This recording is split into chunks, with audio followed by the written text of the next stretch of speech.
Olá, meu nome é Maria Silvia Gonçalves, eu sou autora deste livro, O Mundo na Sala de Aula, que foi publicado pela editora Parábola, e vou falar sobre o livro em alguns encontros. Nós já tivemos um primeiro encontro, onde eu expliquei o porquê, né, da minha pesquisa, e que deu origem a esta obra, e na verdade, como eu expliquei, eu tinha uma insatisfação com relação ao trabalho realizado na sala de aula com os alunos, principalmente de fundamental, mas também de ensino médio, em relação à abordagem de texto, e eu achava que os resultados sempre estavam aquém das minhas expectativas, então eu fiz uma pesquisa e, através de leitura e através de questionários que eu apliquei a vários professores de vários ciclos, eu tentei entender um pouco do que estava acontecendo, do porquê, depois de tantos anos em sala de aula,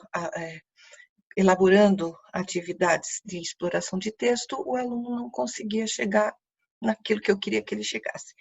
Então, depois eu fui orientada pela professora Maria Tereza Fraga Rocco e também me inteirei de uma pesquisa que o professor Marcuski tinha feito numa determinada época, e aí eu concluí, e hoje nós vamos ver um pouco mais sobre esse assunto, que faltava na exploração do texto questões que nós chamamos de questões inferenciais.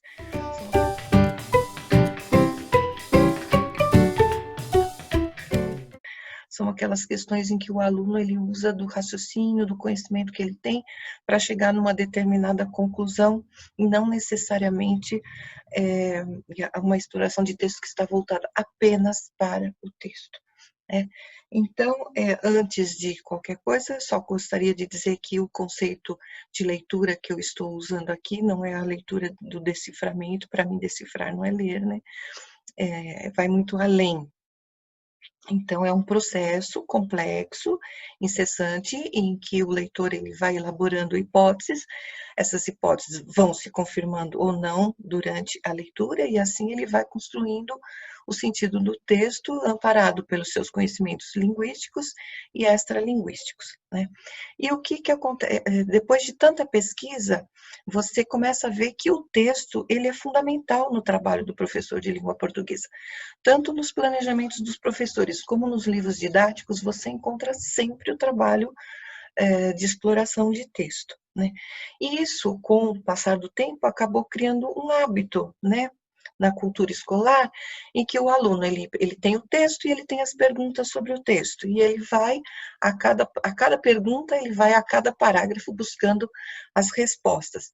Quando você dá um texto para o aluno e você não diz que é só para ler, aí ele dá aquela olhadinha de malandra assim para você e fala, tá bom, que eu vou acreditar que é só para ler, né? Pode mandar o questionário. Ou então, se você faz uma exploração, faz uma pergunta inferencial ou uma pergunta global sobre o texto, e o aluno ele vai procurar e não encontra especificamente, pontualmente no texto, ele reclama. Poxa, professor, onde é que está a resposta dessa pergunta que eu não estou encontrando? Ele acha que ele tem que encontrar ali no texto a resposta, né? Então, isso criou uma leitura um pouco mecânica e viciosa do texto. E eu queria justamente quebrar esse hábito, né? E também uma outra coisa que é muito comum quando você dá o texto para o aluno ler, é ele perguntar, mas para que eu tenho que ler isso, né? E embora a gente fique um pouco ofendido assim com a pergunta do aluno, eu acho que é uma pergunta que procede. E o professor tem que saber também para que ele vai pedir para o aluno ler aquele texto. Então ele tem que ter alguns objetivos. E normalmente eu tinha 3 objetivos quando eu trabalhava com a leitura com os meus alunos, que vocês podem ver aí no slide. Eu tinha o primeiro objetivo, que é o óbvio, que ele vai aprender lendo, né? Então, aí ele vai ter acesso aos conteúdos. Então, esse tipo de abordagem é a abordagem que o professor de história, de ciência, de geografia, os outros professores fazem também, né? Ele ler para ter acesso aos conteúdos e, consequentemente, adquirir conhecimento, né? Um outro objetivo, esse muito especificamente o professor de português que eu tinha, que eu queria que ele aprendesse a gostar de ler, né? Então aí entra o prazer estético, aí entra o embate com o texto poético, e aí entra a imaginação. Então, o professor de língua portuguesa, ele quer ter um leitor cativo, ele quer formar um leitor que vá se interessar por literatura. Então, esse também é um objetivo bastante forte, né? E, como eu sou muito pretensiosa, eu tinha um terceiro objetivo, que é que o aluno aprenda a ler lendo. Então, nesse caso, a leitura é como um algoritmo, alguma coisa que ele vai fazer e vai aprender, né, esse processo e para montar, né, um conjunto de estratégias que ele vai usar como leitor. Então, por isso que a gente diz que seriam estratégias metacognitivas, porque é para ele se aperfeiçoar como leitor mesmo, né? E, então, eu acho que esses três objetivos são importantes, né, para você trabalhar com a leitura. E vou também conversar com vocês sobre algumas recomendações, vamos dizer assim, que depois de tentar muitas coisas, eu cheguei a algumas conclusões. E essas recomendações, agora vocês vão ver aí no slide, no próximo slide, ajudam na exploração do texto sem que você necessariamente faça aquelas atividades mecânicas parágrafo a parágrafo do texto, né?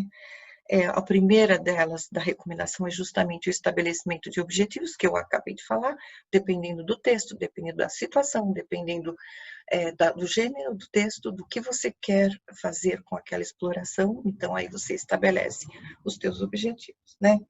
A contextualização, porque é impossível para o aluno ele ter um entendimento completo de um texto se ele não souber o autor, se não souber quando foi publicado, onde foi publicado, em que esferas circulou. Então, isso tudo tem que ficar muito claro para o leitor, né? As previsões, que são as hipóteses, o levantamento de hipóteses, que ele pode ir fazendo a partir do próprio título do texto, dos subtítulos, né? As busca de informações, as principais informações, né? Então, aí que seria a localização das informações essenciais, aí você pode usar esquemas, grifar palavras, montar sínteses, resumos, hierarquizar as ideias. Então, isso também é interessante você fazer. Deslocar os conhecimentos da língua para a análise do texto, né? Deslocar os conhecimentos de mundo que ele tem para análise de texto, levantar as pistas, que são aquelas marcas da superfície do texto, né? Trabalhar também com os processos de argumentação, coesão, coerência do texto, né? Vocês têm um outro slide também, um outro slide. A motivação, é importante o aluno estar motivado, eu já falei anteriormente que leitura é uma prática social, ele tem que ter uma motivação para estar fazendo aquilo, né? E você também tem que respeitar o histórico de leitura desse aluno, o gosto desse aluno, né? Você tem que fazer um acordo, vamos dizer assim, né, com o aluno. E também a leitura ela pode possibilitar a troca de ideias, o debate, as discussões, a busca de outras fontes, né? Isso também é uma recomendação boa. E, finalmente, as que me interessam mais de perto, que seriam as inferências, são justamente essas questões que possibilitam o aluno encontrar informações implícitas, né? Que aí ele vai dar a completude do texto, né? E através de operações mentais, e a intertextualidade, que nós vamos falar num outro encontro mais profundamente, né? A intertextualidade, porque ela simplesmente, se você compara dois textos, você já está fazendo uma atividade em que ele vai transferir conceitos, em que ele vai ou generalizar ou particularizar. Então, a intertextualidade é uma atividade muito interessante para produzir atividades que não sejam atividades simplesmente mecânicas, né? E também aí vocês têm uma observação sobre a mediação do professor. Então, como eu já falei no outro encontro, não se trata simplesmente de passar estratégias para o aluno, mas você é um coleitor, né? Você tem que o papel do professor aí como mediador ele é amplo, Ele não é só simplesmente de levar o aluno por alguns caminhos, né? Então, diante dessas recomendações, eu queria contar para vocês que, pelas pesquisas que eu realizei, eu observei que os professores, existem dois tipos de abordagem que prevalecem na sala de aula. Ou o professor ele dá ênfase para a estrutura do texto, então aí você tem aquele tipo de pergunta. Onde acontece a história? Quando acontece a história? Quais são os personagens, né? Ou ele vai para o conteúdo, então ele dá ênfase no conteúdo, né? Então, o que foi que aconteceu? Qual o fato principal? Qual a solução encontrada? Então, às vezes se mesclam as duas coisas, mas só, né? Fica nisso, né? Esses dois são os dois tipos de abordagens que eu mais encontrei na minha pesquisa. Eu queria, então, agora falar sobre uma pesquisa que foi feita pelo professor Marcuski. Aliás, vou abrir um parênteses, fazer uma singela homenagem para o professor Marcuski, que eu considero um dos maiores linguistas deste país, né? Tive a honra de ser aluna dele, uma pessoa incrível, e é uma homenagem singela, mas eu queria só deixar registrado isso, porque eu acho que a gente tem que valorizar o que tem que ser valorizado, né? Então, o professor Marcuski fez uma pesquisa em vários livros, mais de 20 livros didáticos e mais de 2.000 questões que ele analisou. Essas questões, às vezes, elas tinham subquestões, e ele nem levou em conta isso, então pode multiplicar esses 2.000 por 2 ou 3. E aí, analisando essas questões, ele fez uma tipologia, e ele fez um percentual para ver esta tipologia. Vejam aí nesse slide, né? Como que ele classificou. Então, ele classificou assim, as questões tipo cavalo branco do Napoleão, né? Então, o que são essas questões? São questões cuja resposta é óbvia, né? O aluno não tem nem que pensar, porque às vezes a resposta já está na própria pergunta, né? Aí outras, que seriam cópias, simplesmente. Então, são aquele tipo de atividade mecânica, copia a fala do fulaninho, né? E aí tem as objetivas. As objetivas são aquelas de decodificação mesmo, né? Então, tipo, localize, né? E aí vejam que é um percentual grande, 53% de questões objetivas, né? As questões inferenciais, um mísero percentual de 6%, são essas questões sobre as quais eu tenho falado tanto, que são questões que exigem reflexão, né? E que você usa o relacionar, o deduzir, né? As globais são essas questões que você faz sobre o texto como um todo, que você não localiza numa determinada passagem do texto. Aí seria tipo, qual a moral da história, o que o autor quis dizer com o texto, essas questões globais também, um percentual baixo, 4%. As subjetivas são aquelas questões que ficam por conta do aluno, né? Na sua opinião, alguma coisa do tipo, 7,5%. As questões vale tudo, que o nome já diz, vale qualquer resposta do aluno, né?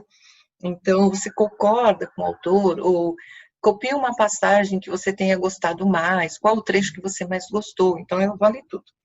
Tem as impossíveis, que ele diz que existem nos livros, que por mais que você leia o texto, você jamais vai conseguir responder, né?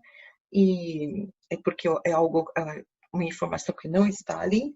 E as metalinguísticas, 9%, que se referem à estrutura do texto, tipo, quantos parágrafos tem, quantas estrofes tem o poema, quantos versos cada estrofe, esse tipo de pergunta, né?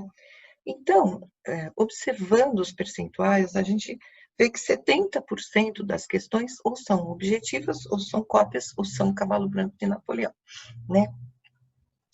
Então, isso me fez questionar muito, porque, veja, se nós vamos fazer o aluno escrever sobre o texto, por que não dar um desafio cognitivo, né? Por que não podemos subestimar a inteligência do aluno? Porque nós vamos chatear esse aluno com questões onde ele simplesmente vai lá e copia, né? Se nós podemos fazer com que ele dê um salto qualitativo na leitura, né? Então, é isso que eu queria falar em relação às atividades que foram verificadas por essa pesquisa. Ela é um pouco antiga, mas eu acho que ela ainda está valendo. E há também uma observação da professora Maria Tereza Rucco, ela fala muito sobre o barateamento, ela usa essa expressão, o barateamento que você faz na relação do aluno com o texto. Então, às vezes você vai lá dar um texto mais complexo, o que você faz? Vamos fazer uma peça de teatro, ou vamos fazer um cartaz, vamos fazer um desenho. Não que as atividades artísticas não sejam bem-vindas, são sempre bem-vindas, mas como complementares. Ela acha que isso não deve ser a principal atividade que você vai fazer para saber se o aluno entendeu aquele texto. Então, ela diz que é importante, sim, esse embate, ela chama de embate.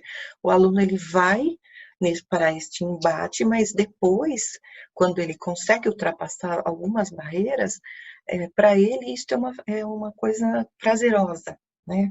Então, é isso que ela fala, que nós temos, sim, que fazer o aluno encarar a complexidade dos textos, tá? E agora, para terminar nosso papo, eu vou falar um pouquinho sobre as tais atividades inferenciais. Então, vocês estão vendo aí nesse slide, né? São justamente aquelas respostas, aquelas questões cujas respostas o aluno vai deduzir, né? Então, o que elas podem proporcionar? Elas proporcionam a leitura dos implícitos, como eu falei, a completude do texto, aquilo que não está claro, que está subentendido, que os meus alunos brincavam comigo quando eu dizia, vamos ler as entrelinhas, eles falavam, tá bom, vamos fazer a leitura das estrelinhas. Então, não é a leitura das estrelinhas, mas a leitura das entrelinhas. Então, com as atividades inferenciais, é possível fazer a leitura das entrelinhas, né? E o aluno aí, ele vai usar outros conhecimentos pessoais dele, né? Proporciona também conhecer novas coisas, porque o aluno parte de alguma coisa que ele já conhece, né? Um conhecimento que ele já tem, e aí, por meio de analogias, raciocínios, ele vai chegando a outros conhecimentos, chega a outro patamar de conhecimento. Eu sou pretensiosa, né? Então eu acho que isso também te propicia fazer o aluno chegar na intencionalidade do autor, até no posicionamento ideológico do autor, né? E a tal da metacognição, isso também pode proporcionar para ele meios próprios e sistematizados que ele vai usar para acessar ou para acessar sentidos em quaisquer textos. Ele vai se munir de ferramentas dele mesmo, né? E ele vai usar isso em outras leituras.